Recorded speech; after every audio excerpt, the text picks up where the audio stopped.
नमस्कार। कल के ई वीडियो में हमने आपके paper number 6A geography of agriculture का फर्स्ट टॉपिक कृषि की परिभाषाएं या डेफिनेशंस ऑफ एग्रीकल्चर किया था। आज हम अपना नेक्स्ट टॉपिक स्टार्ट करेंगे, डेवलपमेंट ऑफ एग्रीकल्चर या कृषि का विकास। हम सभी जानते हैं कि आदिम अवस्था में मानव जंगली जानवरों का शिकार कर अपनी उदरपूर्ति करता था।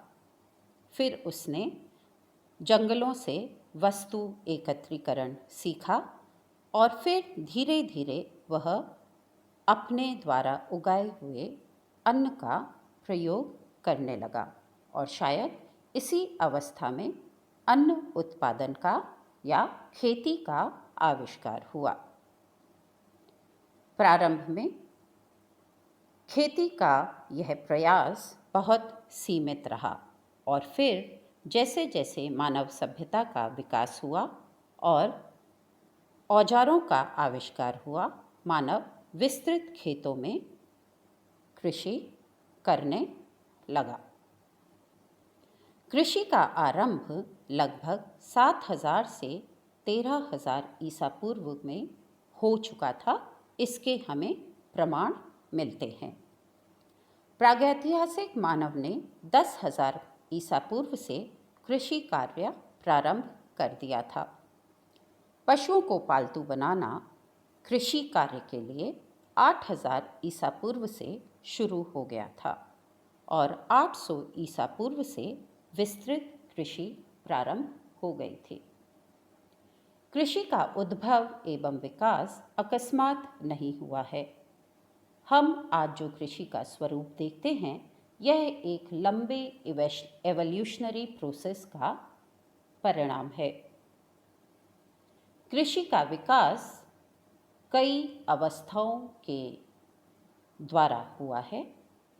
अगर ये अवस्थाएं हम देखें तो शुरुआत हुई आदिम मानव के आखेटक होने से, मछलियाँ पकड़ने से और फिर वनों से वस्तु एकत्रीकरण के द्वारा।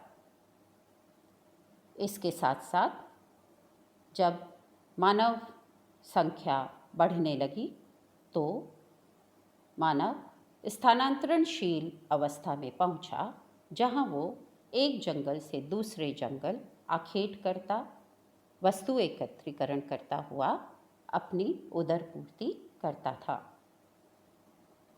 स्थानांतरणशील अवस्था के बाद अर्धस्थायी अवस्था आए, जब कुछ समय के लिए वह एक स्थान पर रुकता था, कृषि करता था और फिर कुछ समय बाद उस स्थान को छोड़ करके दूसरे स्थान को चले जाता था और फिर वहाँ पर कृषि करता था कुछ समय और फिर उस स्थान को छोड़कर तीसरे स्थान पर चले जाता था।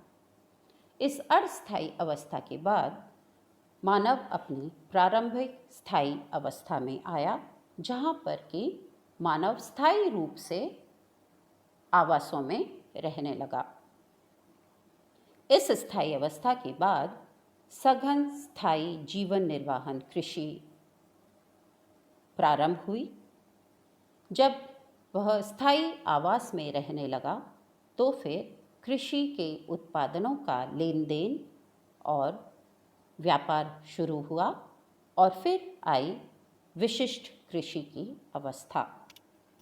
विशिष्ट कृषि के बाद व्यापारिक कृषि होने लगी और जैसा कि हम आज देखते हैं, वर्तमान में कृषि अपनी बाजारोन्मुख अवस्था तक पहुंच गई है। तो कृषि इन विभिन्न अवस्थाओं के द्वारा अपने उद्भव काल से वर्तमान विकास के स्तर तक पहुंची है। रूसी जैवीय भूगोलवेत्ता N.I. वेविलोव ने कृषि के उत्पत्ति एवं विकास के 8 प्रमुख केंद्र बताए हैं।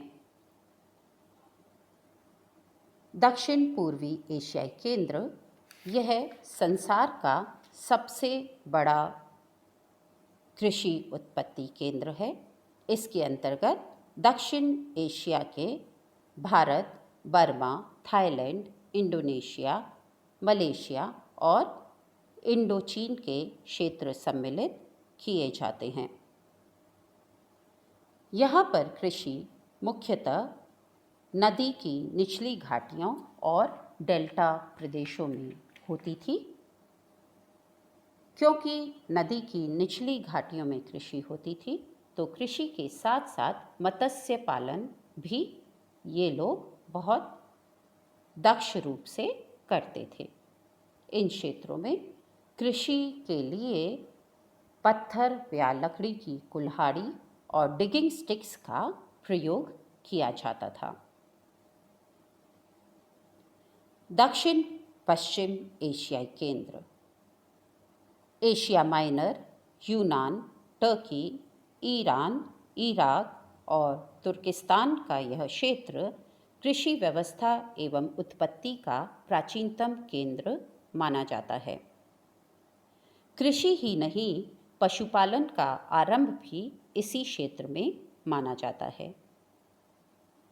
यहाँ पर करीब 10,000 ईसा पूर्व में आखेटक एवं घुमक्कड़ लोग जंगली गेहूं और जौ का उत्पादन करते थे। 6,000 ईसा पूर्व के आसपास कृषक गांव विकसित हुए। ये गांव विचरणशील पशुपालकों के थे। यहाँ दजला फरात सभ्यता का विकास हुआ और इस केंद्र में सिंचाई व्यवस्था के भी प्रमाण मिलते हैं।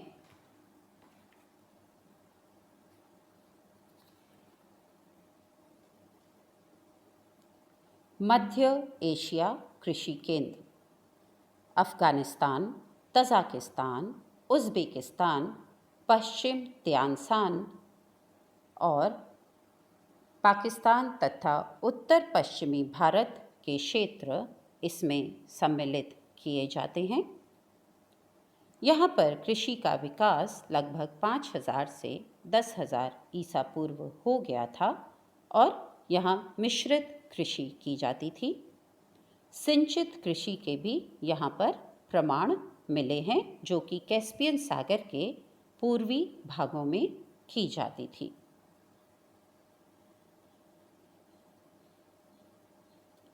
भूमध्य सागरीय केंद्र भूमध्य सागर या मेडिटरेनियन सी के तटवर्ती क्षेत्र इस केंद्र के अंतर्गत माने जाते हैं, जिनमें Portugal, Spain, Greece, France, Italy, Austria और साइप्रस प्रमुख हैं। 10,000 ईसा पूर्व में इन क्षेत्रों में कृषि प्रारंभ हो गई थी और कृषि के साथ साथ पशुपालन भी किया जाता है। यह क्षेत्र ऑलिव्स, ग्रेप्स और फिग्स मतलब जैतून, अंजीर और अंगूर के लिए मशहूर रहा और यहाँ की स्पेशलिटी यहाँ के साइट्रस फ्रूट्स या रसदार फल आज भी हैं। अफ्रीकी केंद्र 5,000 से 7,000 ईसा पूर्व में यह केंद्र कृषि कर रहा था। मिस्र इसका प्रारंभिक केंद्र रहा और फिर इसके साथ साथ अफ्रीका के सवाना क्षेत्र में, अफ्रीका के पश्चिम तटीय भागों और इथियोपिया में भी कृषि की जाने लगी। मेसोपोटामिया और नील घाटी सभ्यता का विकास यहाँ पर हुआ। यहाँ पर कृषि नदी बाढ़ के ऊपरी हिस्सों में होती थी। जो बाढ़ के मैदान नील नदी और उसकी सहायक नदियाँ बनाती थी, क्योंकि नील नदी में प्रतिवर्ष बाढ़ आती थी और फिर इन बाढ़ मैदानों के ऊपरी हिस्सों में जहाँ पानी तो उतर जाता था और नई मृदा जमा हो जाती थी बाढ़ के द्वारा, वहाँ पर कृषि की जाती थी। मिस्र की कपास या कॉटन पूरे विश्व में उस समय भी बहुत फेमस रही है अपनी क्वालिटी के कारण। दक्षिण अमेरिकी कृषि केंद्र। दक्षिण अमेरिका महाद्वीप में Brazil, Chile, Peru, Uruguay, Ecuador, Bolivia और पैराग्वे क्षेत्र इसमें सम्मिलित किए जाते हैं। यहाँ 7000 से 3000 ईसा पूर्व में कृषि प्रारंभ हो गई थी। यह क्षेत्र स्थानांतरणशील कृषि का क्षेत्र रहा। यहाँ पर एंडीज पर्वत और जो ब्राज़ील के पठार थे, इन ऊंचे क्षेत्रों में सीढ़ी नुमा खेत पाए जाते थे और सिंचाई द्वारा भी कृषि की जाती थी। मध्य अमेरिकी कृषि केंद्र। सेंट्रल अमेरिकी रीजन, जो कि उत्तरी अमेरिका और दक्षिणी अमेरिका महाद्वीप के मध्य में स्थित क्षेत्र है, जैसे कि Mexico, Guatemala, Costa Rica, Panama और होंडुरास, वह इस मध्य अमेरिकी कृषि केंद्र में सम्मिलित किया जाता है। मक्का, शकरकंद और कपास की कृषि का यह प्राथमिक केंद्र था। यहाँ पर 2000 ईसा पूर्व में कृषि प्रारंभ हो गई थी। यहाँ गहन और स्थायी कृषि की जाती थी। चीन जापान केंद्र। पूर्वी एशिया के चीन, कोरिया, जापान, मंचूरिया और दक्षिण चीन क्षेत्र 6000 ईसा पूर्व में कृषि कार्य करते थे। यहाँ पर मिश्रित कृषि व्यवस्था देखने को मिलती थी। मध्य हुआंगहो घाटी, वीहो घाटी, शिनचेन सिकियांग घाटी प्रमुख कृषि केंद्र रहे और साथ ही चाइना के तटवर्तीय क्षेत्रों में भी कृषि की जाती थी। यह क्षेत्र प्राय स्थानांतरणशील कृषि के क्षेत्र थे।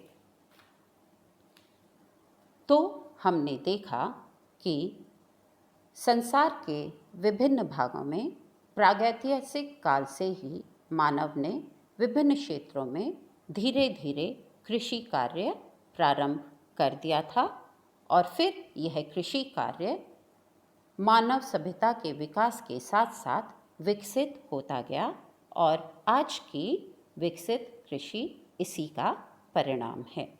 धन्यवाद।